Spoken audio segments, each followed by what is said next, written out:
morning and welcome to Sunday from the top of the Three Locks near Soulbury on the Grand Union Canal. It's a little bit foggy out there today. Just waiting for it to lift a bit before we set off. Glenn is going to open door number 6. We had a piece of wire yesterday. We did. Let's see if we can top that. Wow, Glenn, you're a lucky man. I am, aren't I? So what's the plan today, Glenn? Get to Ivanhoe. We're stopping at, we're meeting Jeff at the bins at Leighton Buzzard, all the glam places. And then we'll come through the locks with him. Yeah, we'll come through the locks with him. Which will be excellent. Yeah, I'll give you an extra pair of hands. The fog is definitely starting to lift, which is good. I was a bit worried we were going to be stuck here. Mr. Warner stuck a load of coal on the fire, so that's going well. The kettle's on. Gonna make us a drink. I know I've said it before, but these are the best travel cups we've ever had. They keep a drink hot for hours. I love them.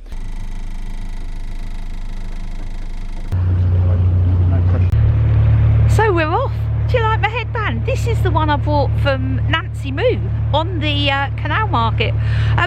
My other hat that I had yesterday kept coming down. Very over. Nice colour combination. Do you think?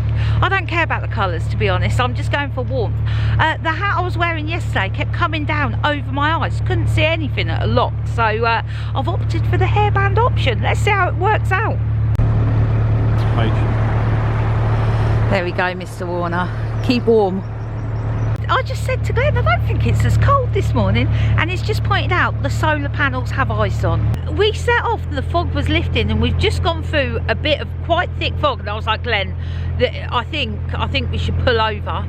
And then we were just debating it, and it's lifted a little bit, so I'm not sure.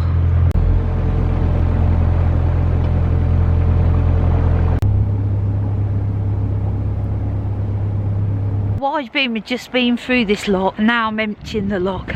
I checked with some passers-by, asked if anything was coming down. They said they hadn't seen anything. It's a leaky lock, this one. I might go over and open the other paddle.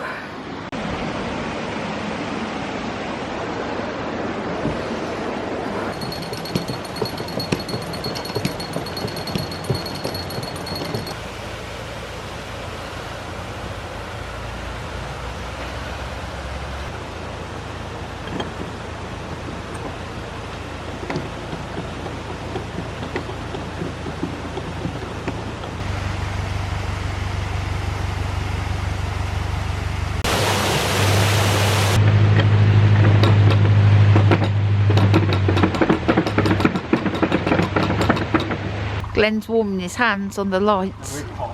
Are they?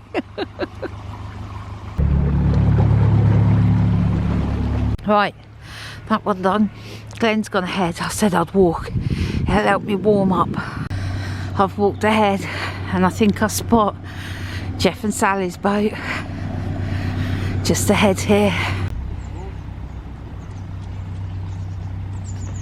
Just pulling in to wait for Sally. Just come in to throw a few more bits on the fire. We don't want it get going out. I've got to say, I love this coal cage. It's just so easy to keep topping it up.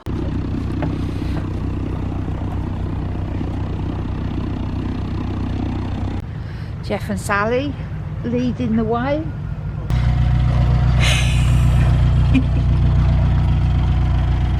We got a convoy going on. Jeff to the front.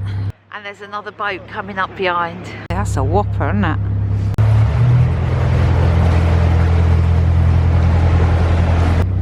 Lots of more boats down here. This is a really busy stretch by Leighton Buzzard. It's good, you've got the train station, you've got supermarkets.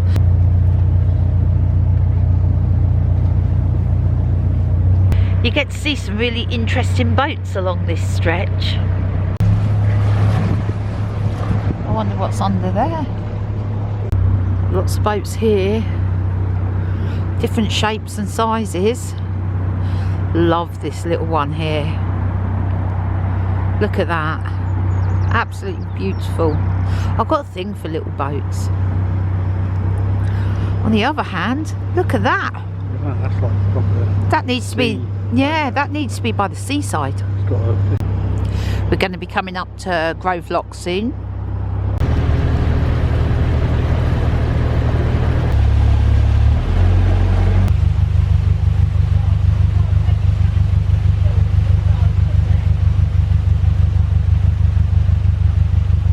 So that actually worked out perfectly. There was a boat behind us and they had crew as well, so they helped us and we could jump on in the lock, and they're closing the gates. A few more locks to go first, Church Lock being the next one.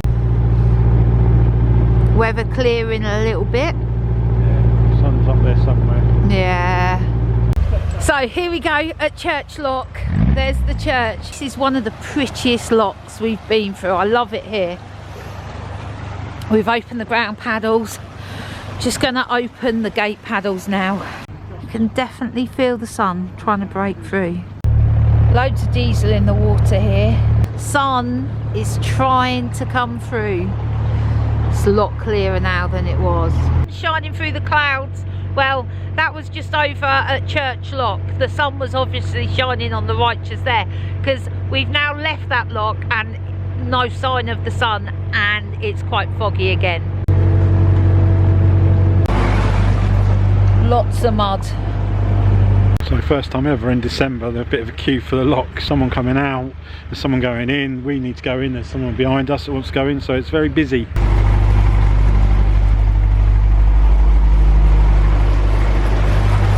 That was a busy lock. I don't think I've ever come across such a busy lock, even at the height of summer.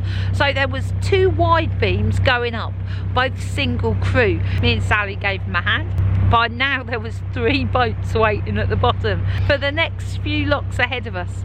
All of that is going to happen every lock.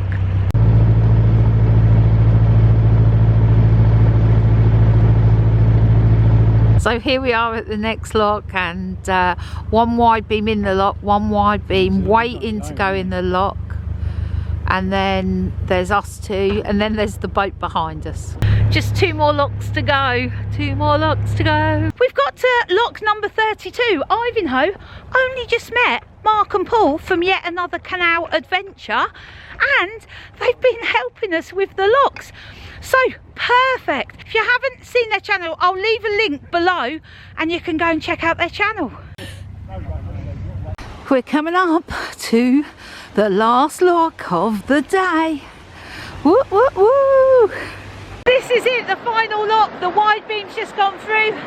We're just emptying the water, and then I don't know if you can see in the distance, there's our mooring.